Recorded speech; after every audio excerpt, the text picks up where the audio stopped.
Now, before we continue the action with July 16, I have to make a correction. On turn number 4, Fresia's cavalry division was forced to attack Coupigny, and Fresia broke. And whenever a unit breaks, its side loses a morale point and the enemy gains a morale point. We will now make that adjustment to the morale track. Consequently, French morale is 3 and Spanish morale is 5. And these are the morale levels with which we now start July 16.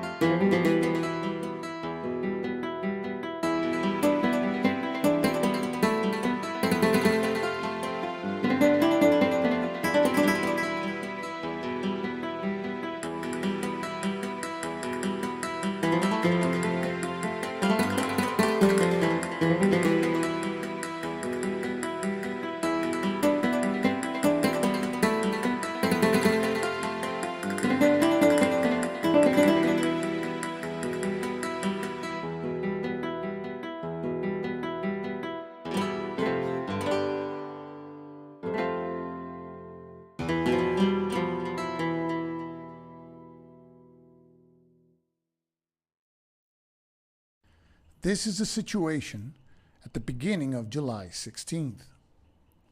The Spanish are approaching Bailén, and also Spanish divisions are moving in the direction of Andujar. And the road between Andujar and Bailén is in Spanish zones of control. So now we go to Spanish turn number 6. And this is the morning of July 16, and there's a note, end group moves. None of the sides are burdened anymore by having to move a maximum number of groups equal to the turn that is in place. So that restriction is lifted. Also, because this is the first day turn after the first night turn in the game, each side has an option known as passing or lulling. And each side, if they do not force march any of their units, nor have any battles in their combat phase or the enemy's reaction phase, the side gains a morale point at the end of its turn. If either of these conditions apply, the side has fewer than 6 morale points, or the side does not have more morale points than the enemy. And first we go to the Spanish random events phase. We draw an event card and it says, according to plan, no effect, reshuffle the cards. So we immediately reshuffle the cards. And note that this was the Hold Andalusia card. So if it would have been a French random event phase, the French would have lost the opportunity to withdraw from Andalusia. So we reshuffle the deck, and we now proceed to the Spanish movement phase. And now we roll to see if Cruz Morguion enters the game, and the Spanish need a 6. But the roll is a 5. The Spanish see an opportunity here to deal Vedel a hard blow. The Spanish spend a morale point to conduct force marching. La Peña force marches, crossing the Guadalquivir and coming up against Vedel from the south. Coupigny is tired. He cannot force march, but he doesn't have to force march to approach Vedel from the northwest. The Spanish also have a surprise for the forces near Bailén. Redding and Valdecaños cross the Guadid River and fall upon Gobert's division. Thus, the Spanish begin the day with attacks to the east and the west of Bailén. There is no French reaction. Now on to the battles. We begin with the battle near the Rumblar River. The Spanish, with 6 combat factors, attack Vedel's division with 3, so the initial differential is +3. The Spanish do not suffer any command penalties because Castaños is with La Peña's division. The Spanish decide not to commit any reserves. And now the French must decide whether they commit theirs. This is the present morale situation. If the French commit their reserves, their morale will be decreased to a dangerous level of 2. So they won't. The +3 differential column is not very promising for the defending French. On a result of 6, Vedel will break, and on a 4 or a 5, he will be routed and will have a good chance of having to cross the Rumblar River while retreating, which is a hazardous retreat, which also carries the possibility or probability of breaking. The French decide to play their Garde Marines counter. The Gardes Marines were a special marine detachment that General Dupont had with his army. And the effect in game terms is that it increases the combat strength of the French by 1, and that reduces the differential now to +2. In addition, the marker provides elite status to 1 French unit for this combat only.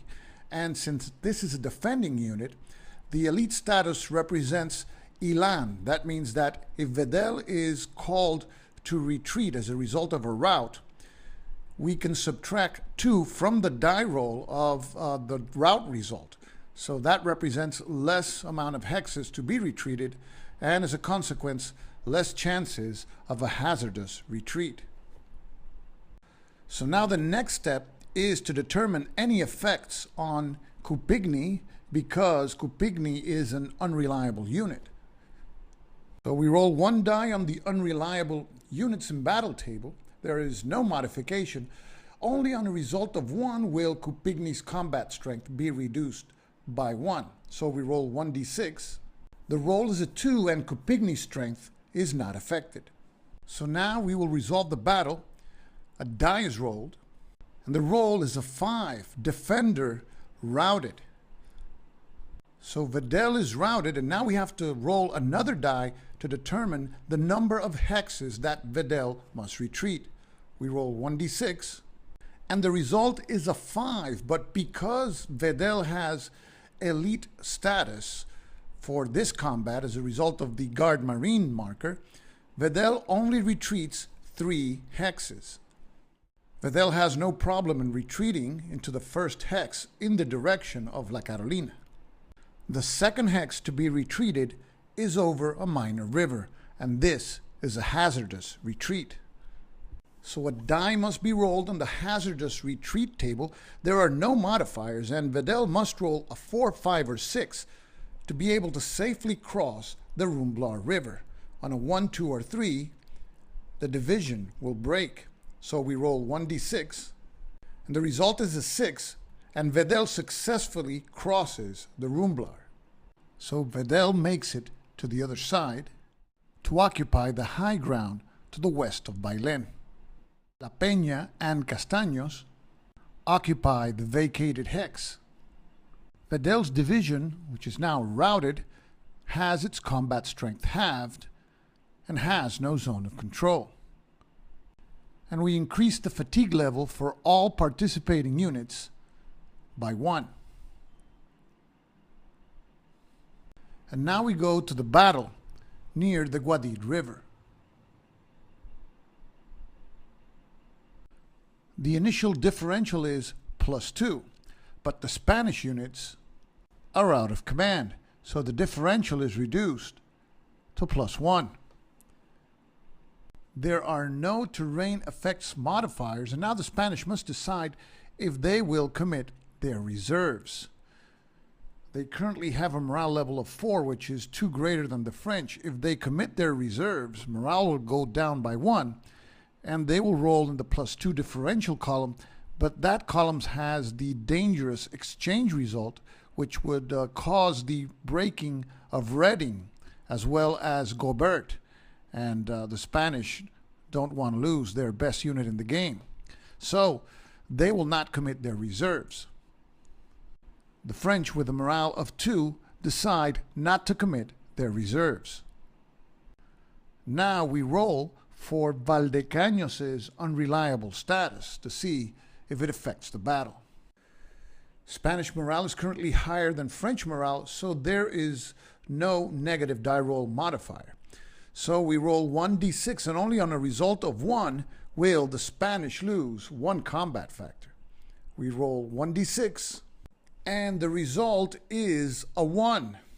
And the Spanish combat strength is reduced by 1, and now the differential is 0. And this is the column that we will use to resolve the attack. So we roll 1d6, and the result is a 3, engaged.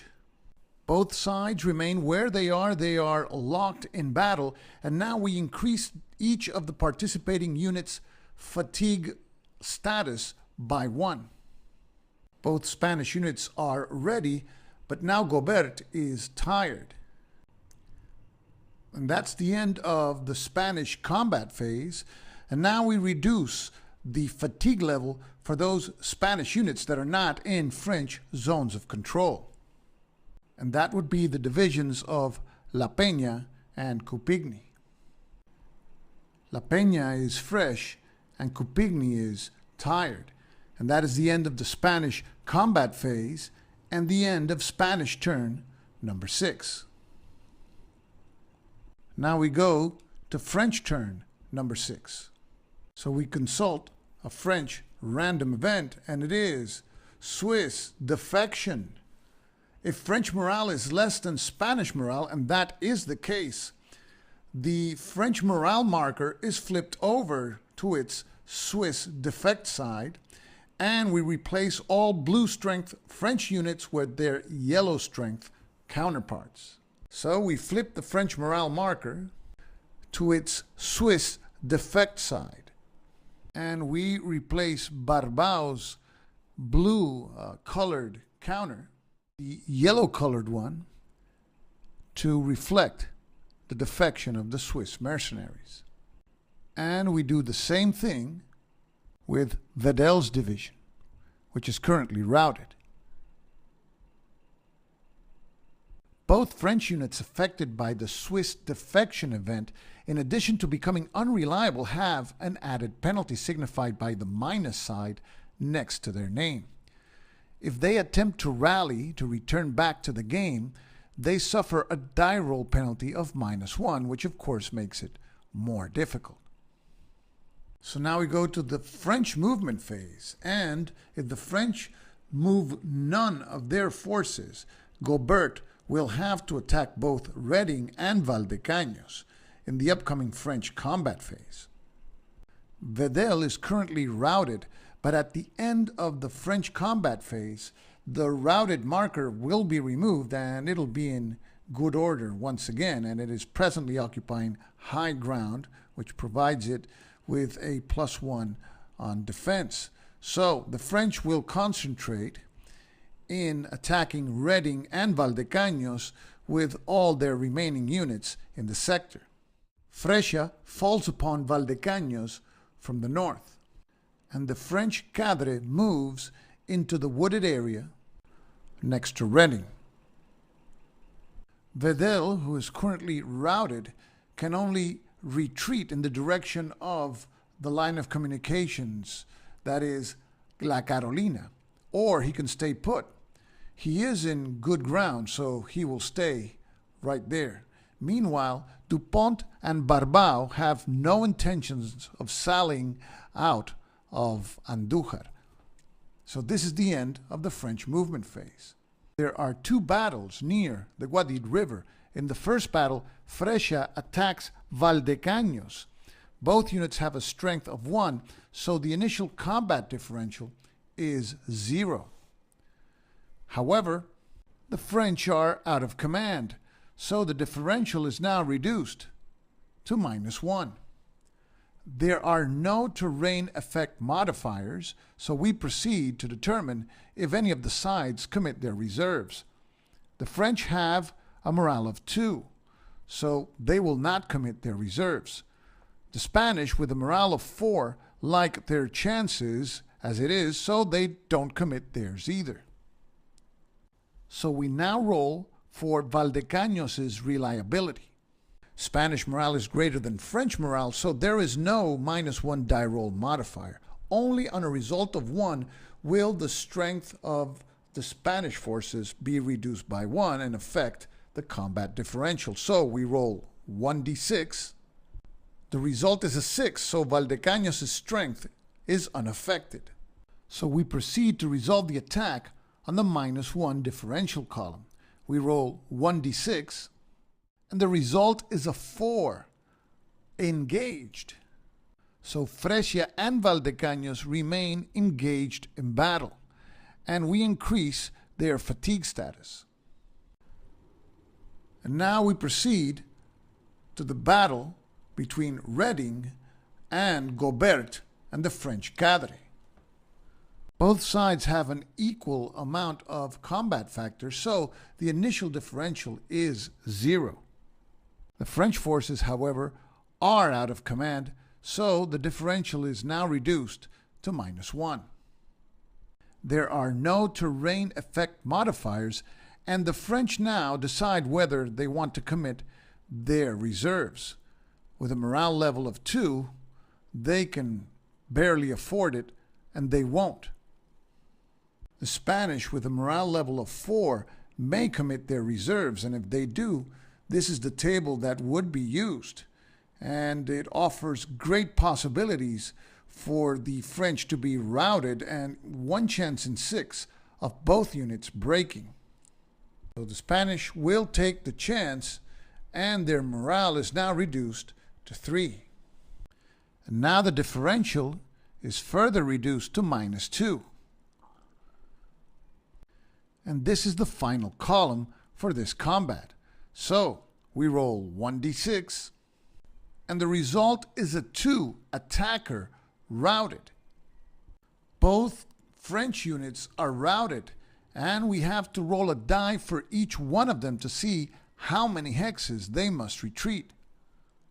We roll first for the cavalry, and the result is a 6, and now we roll for Gobert.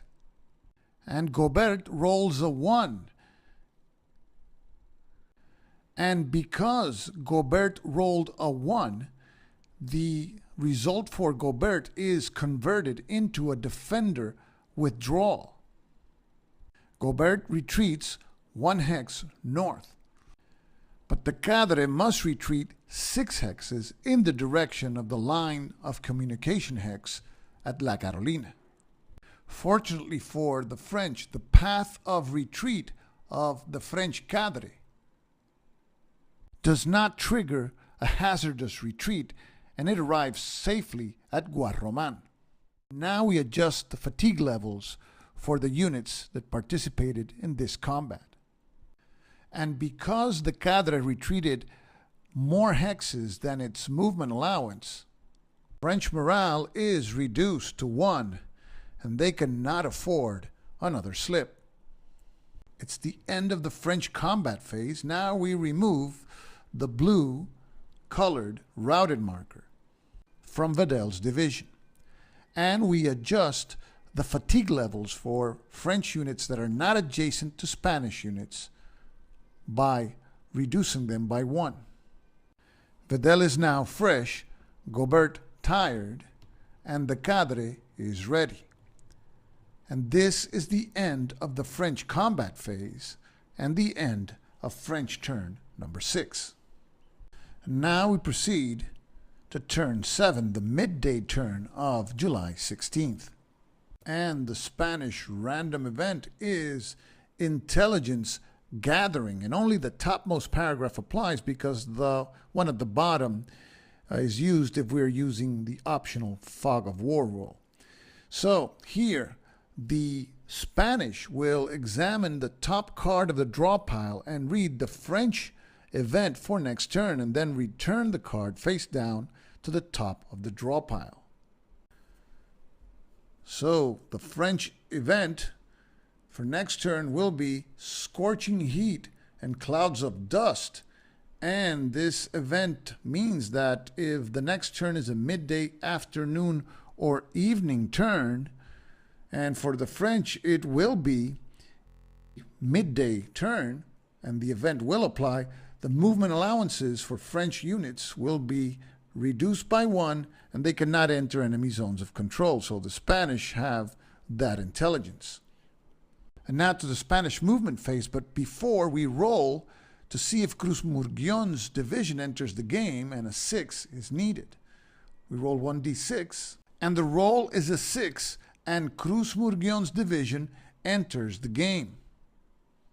Cruz Murguion will enter through entry zone A, and by special rule, he will have an additional movement factor. So Cruz Murguion's movement allowance will be 3 for this turn. Spanish have one weak division engaged in combat with French cavalry to the southeast of Bailén. Redding's division is for now unengaged. Meanwhile, Castaños has La Peña and Cupigny, which can strike in one of two directions. They could move to the east towards Bailén, but that course of action means that they would have to confront Vedel, who currently occupies the high ground. The other alternative is to move west to Andujar, and together with Felix Jones and the newly arrived Cruz Murguion, they can surround the city and make one attack, which may trigger the end of the game. And that's what the Spanish will do. Cupigny takes advantage of the road movement bonus and closes in on Andujar. Meanwhile, La Peña with Castaños moves onto the road, following Cupigny's footsteps. The newly arrived Cruz Murguion takes a position to the north of Andujar, and the French at Andujar are trapped. And to end the movement phase, Redding leaves Valdecaños to his fate and takes refuge in the wooded area to the south of Bailén. And that's the end of the Spanish movement phase. It is important to note that the irregular unit of Valdecaños has its movement allowance in a green circle. That means that that unit may disengage from the zone of control of another infantry unit, but because Fresia is a cavalry unit, Valdecaños cannot disengage and will be forced to attack Fresia in the combat phase, which is coming up next. And we begin with an initial differential of 0. However, Valdecaños is out of command, and the differential is now reduced to -1. There is no terrain effect modifier, and now the Spanish must decide whether they will commit their reserves. The Spanish have a morale value of 3, the French of 1. So the French cannot commit their reserves. So the question is, if the Spanish, who have to declare that first, commit theirs.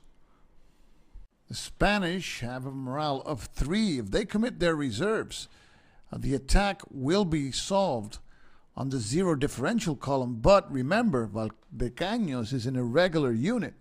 It still has to roll on the unreliable units in battle table, and there's always a slight chance that the combat strength of the Spanish will be further reduced. So the Spanish decide to save their morale points for use in the next turn when they fall upon Andujar. So they will not commit their reserves, but before resolving the attack, we have to roll for Valdecaños' reliability. There is no die roll modifier. Only on a 1 will Spanish strength be reduced by 1. So we roll 1d6. The result is a 5. So Valdecaños will use his normal combat strength. So the final column for this Spanish attack is the -1 differential column. We roll 1d6, and the result is a 5. Defender withdraws. So Fresia is forced to retreat 1 hex. Valdecaños has the option to move into the vacated hex, but that would entangle him also with Gobert. So Valdecaños will stay put. And now we adjust the markers and increase the fatigue levels by 1. And that's the end of the Spanish combat phase. Now we remove any brown routed markers, and we reduce the level of fatigue of Spanish units that are not in enemy zones of control. And Coupigny's division is now with a fatigue level of ready. That's the end of the Spanish 7th turn. Now we go to the French midday turn of July 16.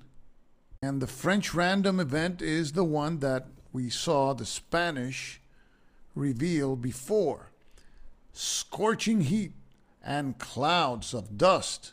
This is a midday turn, so all French units have the movement allowances reduced by 1 and cannot enter enemy zones of control. In light of the event, the French decide that this is a good turn for passing or lulling, which will cause the French to earn 1 morale level to their much needed morale, which is 1. And that is if the French do not force march or engage in combat. The French, having seen Coupigny and La Peña headed for Andujar, have little choice, and Vedel is sent after them. Meanwhile, near Bailén, Gobert moves next to the town. The Cadre uses the road movement bonus to move towards Bailén, and Fresia moves to the north of Bailén. And that is the end of French movement. There is no French combat, and now we adjust the fatigue markers to reduce their levels by 1. And that's the end of the French turn, and because the French did not force march nor engage in combat, and because they have less than 6 morale points, or also not more morale points than the Spanish, their morale is now increased by 1 for lulling. And now we proceed to Spanish turn number 8, the afternoon of July 16. And the Spanish event reads, Atrocities.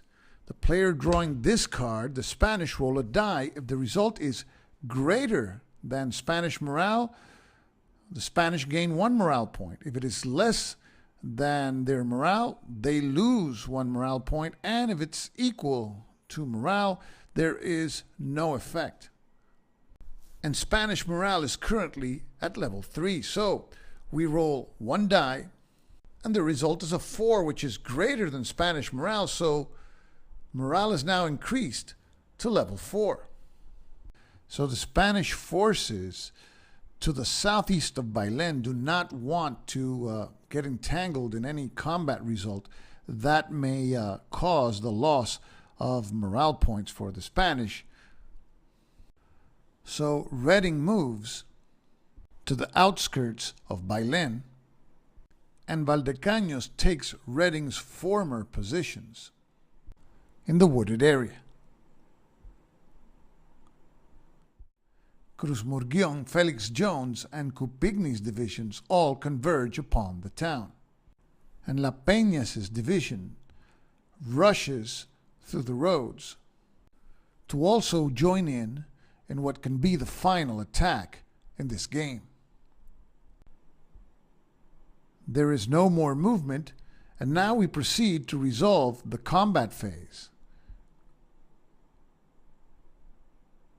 The Spanish, with 9 combat factors, attack the French with 4. The French depot does not provide a combat factor because there is a combat unit in its hex. So the starting differential, even though it is +5, is +4 because +4 is the rightmost column on the combat's results table. There is, however, a reduction of 1 in the differential to +3 on account that the French forces occupy a town.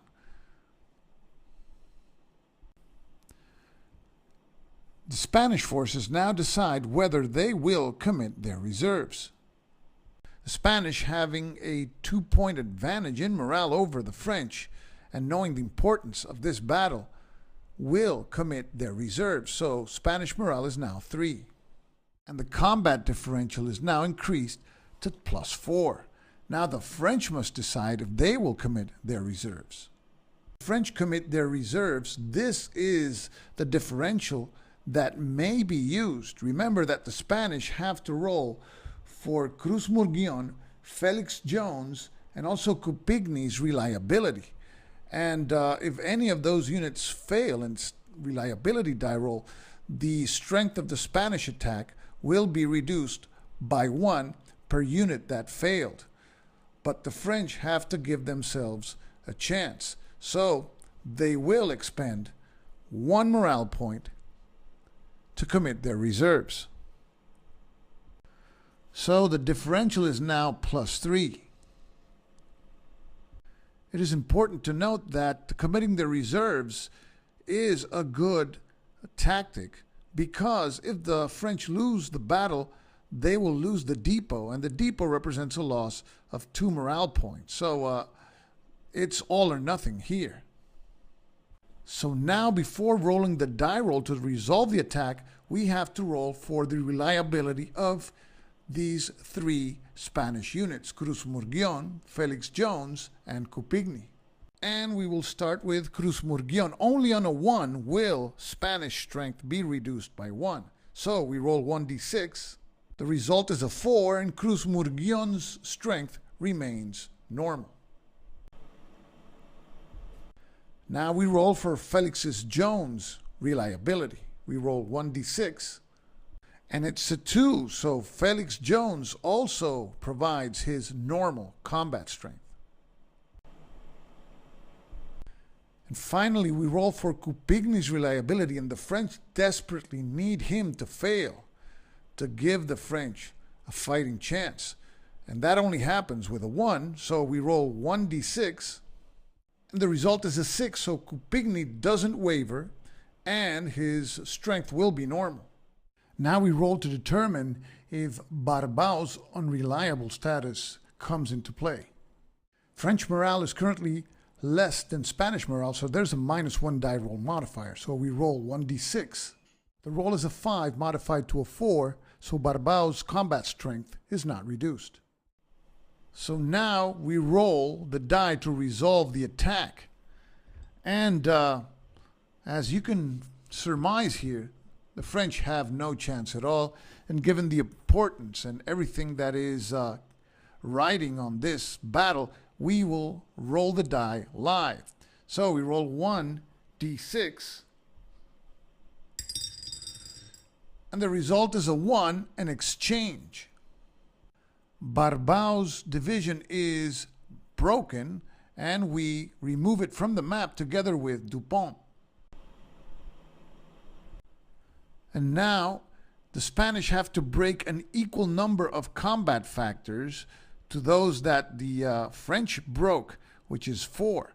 So the Spanish break Cruz Murguion with 1 combat factor, and they also break Coupigny with 3, which in total equals 4. Because the hex of Andujar has been vacated of combat units, now the Spanish can advance into the town. So that means that the depot is captured by the Spanish and removed from the game. The loss of the depot increases Spanish morale by 1, but reduces French morale by 2. Which is more than enough to drive morale down to 0 and end the game.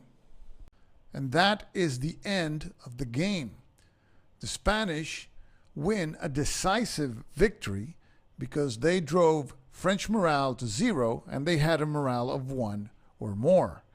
They had actually a morale of 4. And a decisive victory is the same level of victory that occurred historically. We saw in this game very aggressive Spanish play. The Spanish were able to split the French forces in Bailén and Andujar and deal the final blow at Andujar with the appearance of Cruz Murguion behind French lines. Dupont's presence in Andujar did very little for the French cause. He could have been more useful around Bailén, preventing command penalties from weakening French attacks in that area. We used here the historical deployment scenario, but the game also has a scenario where players place their starting units plus some dummy units inverted on the map. Then all units are revealed and dummies removed. This version provides a lot more uncertainty than the historical deployment scenario. The Napoleonic 20 system has definitely evolved, and the 4.0 rules are solid. The standard rules weigh in at around 27 pages, including optional rules. When it comes to rules, sometimes a couple of more pages will save you a lot of headaches trying to find the answer to questions outside of the game. The game components are very nice. The counters are very thick and beautiful. So if you have a slight interest in Napoleonic games, give this game system a try. Don't be fooled by its minimalistic and simple appearance. There is a lot of game here, a lot of excruciating decisions to be made, as well as unexpected events. The system provides rich narrative. The low movement rates of the combat units give the game a feel of almost semi-simultaneous movement.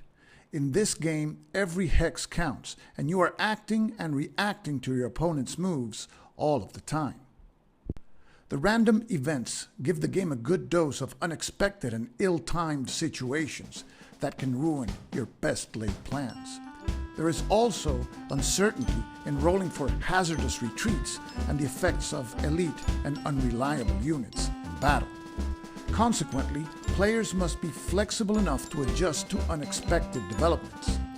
I hope that these videos have given you an idea of the gameplay and what this game and system have to offer. This is Stuka Joe signing off for now. Thanks for watching.